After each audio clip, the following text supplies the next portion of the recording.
వేణుస్వామి గారు ఎప్పుడు అంటే లైక్ ఇందాక మాట్లాడుతున్నట్టే హీరోయిన్లు మనం టాలెంట్ ఉన్న వాళ్ళు చేస్తాం. ఎక్కువ వేణుస్వామి దగ్గర చేసుకున్న యాక్టర్స్ అమ్మాయిలే ఎందుకు వచ్చి చేయించుకుంటుంటారు పూజలు వేణుస్వామి గారి దగ్గర? ఒక రాజు కావాలంటే రాజ్యం కావాలి, ఒక రాణి కావాలంటే రాజు ఉంటే సరిపోతుంది.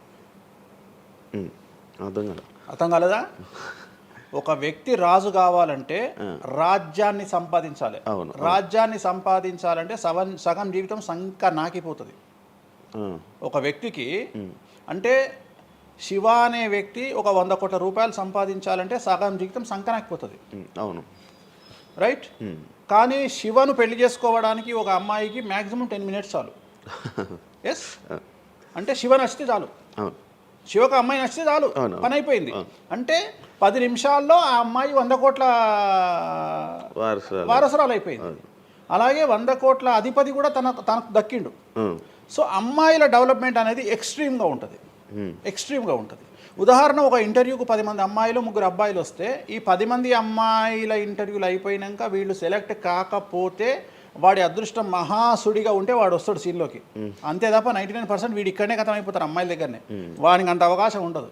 సో కలియుగం అనేది 2002 తర్వాత షిఫ్ట్ అయింది. ఒకప్పుడు ఆడవాళ్ళకి అవకాశాలు తక్కువ, మగవాళ్ళకి ఎక్కువ. ఇప్పుడు టోటల్ రివర్స్ అయింది. ఏంటంటే 95% అవకాశాలు అమ్మాయిలకే ఉంటాయి, ఒక 5% మాత్రమే అబ్బాయిలకు ఉంటాయి. అందుకే అబ్బాయిలందరూ ఇప్పుడు అమ్మాయిలా మారిపోతున్నారు అంటారా? బెస్ట్ కదా. ఇప్పుడు మొత్తం జెండర్ అంతా మారిపోయింది. కారణం ఏంటంటే అమ్మాయిలకు ఉండేటువంటి వెసులుబాటు అబ్బాయిలకు ఉండదు.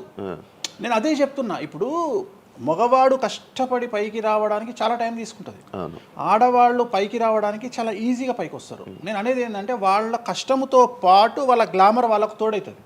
అవును, ఇప్పుడు మీరు ఏ పాయింట్ చెప్పారో అర్థమైంది. ఇప్పుడు అమ్మాయిలకి ఎలాగో అవకాశాలు ఉన్నాయి కదా, మరి ఆల్రెడీ అలాగే ఎలాగో అవకాశాలు వస్తాయి కాబట్టి మరి మీరు వాళ్ళని ఎందుకు అమ్మాయిలనే చూడడం? అబ్బాయిలు అంటే రాని వాళ్ళకు నేను చూస్తున్నా.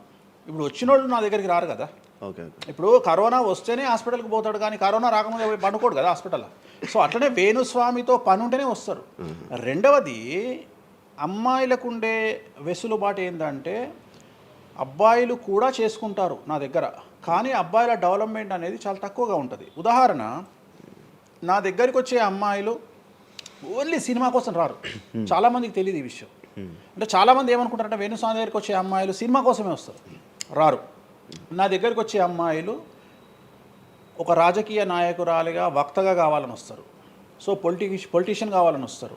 అన్నిటికంటే ఎంటర్ప్రెన్యూర్ కావాలని వస్తారు. ఒక బోటికో లేకపోతే ఒక గోల్డ్ షాపో ఏదో పెట్టుకొని బిజినెస్ కోసం వస్తారు. సో నా దగ్గరకు వచ్చేటువంటి వాళ్ళల్లో 10 మందిలో 1-2 సినిమా ఇండస్ట్రీకి సంబంధించిన వాళ్ళు వస్తారు. 8 మంది వేరే వేరే వేరే వేరే వ్యాపారాలకు సంబంధించి చాలా ఉన్నాయి. ఇప్పుడు లైసెన్సింగ్ చేసేవాళ్ళు ఉన్నారు, చాలామంది తెలియదు. ఇప్పుడు ఢిల్లీలో లైసెన్సింగ్ చేసేవాళ్ళు 100 మంది అమ్మాయిలు ఉన్నారు నాకు తెలిసిన వాళ్ళు. అంటే పెద్ద పెద్ద కాంట్రాక్ట్లు ఇప్పించేవాళ్ళు, పెద్ద పెద్ద వాళ్ళు. సో అలాంటి వాళ్ళు నా దగ్గరికి ఎక్కువగా వస్తారు. అంటే నా దగ్గరికి వచ్చేవాళ్ళు ఈ ఉద్యోగాలు చేసుకునే వాళ్ళు, ఇలాంటి వాళ్ళు రారు. నేనేమంటానంటే job is a biggest scam in the world. ప్రపంచంలో ఉద్యోగం అనేది అతిపెద్ద స్కామ్.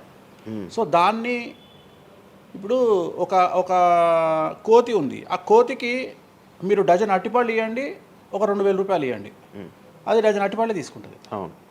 కానీ ఈ 2,000 రూపాయలతోటి నేను ఒక 10 గెలలు కొనుక్కుంటాననే నాలెడ్జ్ దానికి లేదు.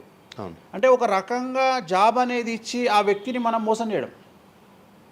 సో జాబ్కి అలవాటు అయిపోయిన వాడు కంఫర్టబుల్ జోన్లోకి వెళ్ళిపోతాడు. సో నేనేం చెప్తా అంటే ఆ జాబు నుండి మనమే 100 జాబులు ఇచ్చే స్థాయికి ఎదగాలి అనే కసి ఉండి అక్కడికి వెళ్ళాలి. ఆ కసి ఉంటేనే పని లేదు. కలియుగంలో కష్టపడి అనే మాట మాట్లాడితే దానంత దరిద్రం ఇంకోటి లేదు. ప్రపంచంలో అతి పెద్దగా ఎక్కువగా కష్టపడేది గాడిది. అది ఈ పాటికి ఎక్కడో ఉండాలి, అది లేదు. రైట్. సో మనం కష్టపడడం కాదు, బ్రెయిన్తో పని చేయాలి. కష్టంతో పాటు బుర్ర ఉండాలి. కష్టం అనేది పనిచేయదు. నేనేమంటున్నానంటే ఈ ప్రపంచంలో బాగా కష్టపడేటువంటి మనిషి డ్రైనేజీలోకి దిగి పనిచేసేటువంటి సేవకుడు. సో ఆయన పడే కష్టానికి పర్ డే 10 లక్షలు ఇచ్చినా తక్కువనే, కానీ మనం ఆయనకి అట్లా ఇవ్వట్లా. అంటే ఇక్కడ బ్రెయిన్తో పనిచేసే వాడికే డబ్బు మిగులుతుంది. నేను మాట్లాడేది బ్రెయిన్తో. కానీ అమ్మాయిలకు బ్రెయిన్ కంటే కూడా వాళ్ళ అందముతో పనిచేస్తే డబ్బులు దొరుకుతాయి. ఇప్పుడు ఇప్పుడు మనం ఉన్నాం, నువ్వో నేను ఒక ఇన్స్టాగ్రామ్లో పోస్ట్ పెడితే ఎవ్వరు చూడు. అదే ఒక అమ్మాయి పెడితే 2 మిలియన్లు వెళ్ళిపోతుంది.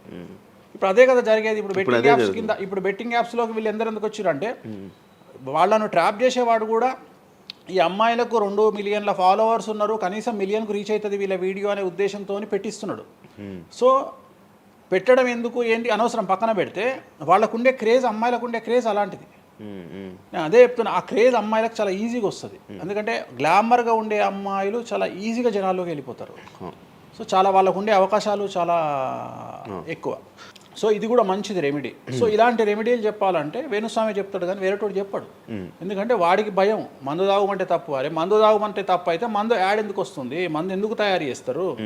సో ఇదన్నీ అందుకనే దేశ కాలమాన పరిస్థితి. కసినో తీసుకుపోయి గోవాలో పెడితేనేమో లీగలు, హైదరాబాద్లో పెడితే ఇల్లీగలు. సో నేను దేశ కాలమాన పరిస్థితులు అందుకనే చెప్తున్నా. దేశ పరిస్థితులు అంటే గోవాలో యాక్సెప్ట్ గేమింగ్ యాక్ట్, ఇండియా హైదరాబాద్లో యాక్సెప్ట్ కాదు. సో అదే చెప్తున్నా, ఒక దగ్గర విడాకులు అనేవి ఇండియాలో కష్టము, అమెరికాలో ఈజీ. అమెరికాలో 10 విడాకులు తీసుకున్నా ఎవడు పట్టించుకోడు. సో ఇవన్నీ కామన్. ఒకప్పుడు ఒక పెళ్లి చేసుకో, రెండో పెళ్లి అనేది చాలా పెద్ద విషయం. ఇవాళ తెలుగు సమాజం కానీ ఎంత గొప్పదైపోయిందంటే 5వ పెళ్లికి కూడా శుభమా అంటూ 5వ పెళ్లి అంటున్నారు. కాబట్టి చాలా వైడ్ రేంజ్ ఆఫ్ థింకింగ్ అనేది మారిపోయింది. కాబట్టి వేణుస్వామి కూడా మారిండు దాంట్లో, సింపుల్ అంతే, ఏం లేదు.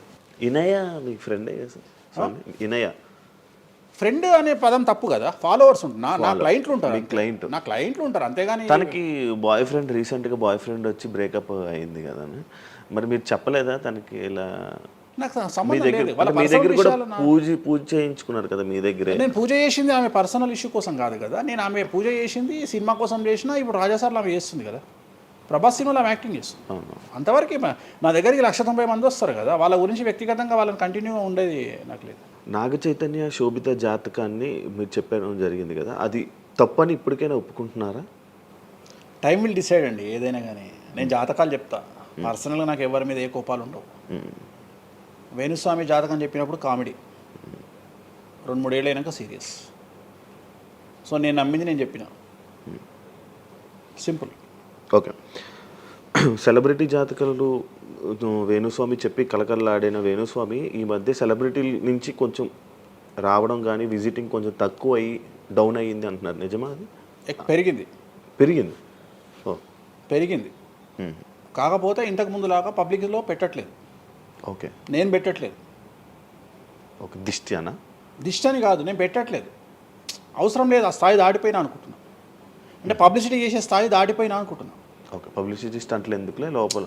ఇప్పుడు నేను అనేది ఏంటంటే, ఒక టీవీ ఛానల్ బ్రేకింగ్ న్యూస్ ఇచ్చి, ఉదాహరణ TV9 గురించి మాట్లాడుకుందాం. 2002-2000 సంవత్సరంలో స్టార్ట్ అయిన టీవీ ఛానల్ బ్రేకింగ్ న్యూస్ కోసము తన స్టాండర్డ్స్ క్రియేట్ చేయడం వరకే తన ప్రయత్నం తను చేస్తుంది. ఒక లెవెల్ వచ్చిన తర్వాత, ఒక నెంబర్ 1 పొజిషన్ వచ్చిన తర్వాత చిల్లర వేషాలు లేదు. అట్లనే వేణుస్వామి దానికోసం ప్రయత్నం చేసిండు, సెలబ్రిటీ జాతకాలు చెప్పిండు. వేణుస్వామికి ఆ స్టేజ్ వచ్చింది కాబట్టి వేణుస్వామి ఇప్పుడు చిల్లర వేషాలు ఏదలుచుకోలే. అంటే ఇప్పుడు వాళ్ళ గురించి వీళ్ళ గురించి చెప్పి వేణుస్వామి సెలబ్రిటీ. సో వేణుస్వామి ఇప్పుడు సెలబ్రిటీ జాతకాలు చెప్పాల్సినటువంటి పరిస్థితుల్లో వేణుస్వామి లేడు అని అనుకున్నాడు కాబట్టి వేణుస్వామి సెలబ్రిటీ జాతకాలు చెప్పట్లేదు. Simple logic. నాకు కావాల్సిన పబ్లిసిటీ కంటే ఎక్కువ వచ్చింది, ఇంకేం చేసుకుంటా నేను? నాకు ఎక్కువ ఎక్స్ట్రీమ్ వస్తుంది, నాకు వద్దు. ఇప్పుడు వేరే వాళ్ళు ఉన్నారు, వాళ్ళు చెప్పుకుంటున్నారు. ఇప్పుడు నేను స్లో చేసినప్పటి నుండి ఆగస్టు నుండి మీరు యూట్యూబ్ చెక్ చేస్తే వేరే జ్యోతిష్కులు వేసుకుంటారు అంటే. ఇప్పుడు వేరే జ్యోతిష్కులు కంటిన్యూగా పోతున్నారు, సినిమా హీరోల గురించి చెప్తున్నారు, పొలిటీషియన్ల గురించి చెప్తున్నారు. నేను తమ్మునే చూస్తుంటా కదా, విపరీతంగా చెప్పుకుంటారు. మీ నుంచే స్టార్ట్ చేశారు. నేను అదే చెప్తున్నా, కానీ నేను చెప్తే మనోభావాలు దెబ్బతింటాయి కానీ వాళ్ళు చెప్తే తినవు. ఎందుకంటే నాకున్న స్ట్రైక్ రేట్ అట్లాంటిది.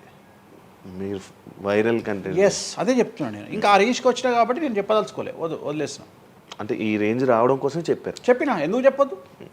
రేంజ్ వచ్చి వదిలేసిన. మళ్ళీ ఇప్పుడు చెప్పే ఆలోచన లేదు. ఇప్పుడైతే లేదు, ఫ్యూచర్లో ఇప్పుడైతే లేదు. నా జాతకం మారి మళ్ళీ నాకు చిమ అంటే చెప్తా.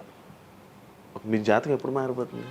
మారింది, ఆల్రెడీ మారింది, మళ్ళీ మారుతుంటది కదా. ఇప్పుడు ఎలానో ఎవ్రీ ఇయర్ మారుతుంటది కదా జాతకం అనేది. ప్రతి ఇయర్ గురువు మారుతుంటాడు, ప్రతి 2.5 ఏళ్ళకు శని మారుతుంటాడు. సో మారినప్పుడు జాతకాన్ని బేస్ చేసుకొని 12% మన స్వయంకృత అపరాధం ఉంటుంది, 88% జాతకం ఉంటుంది.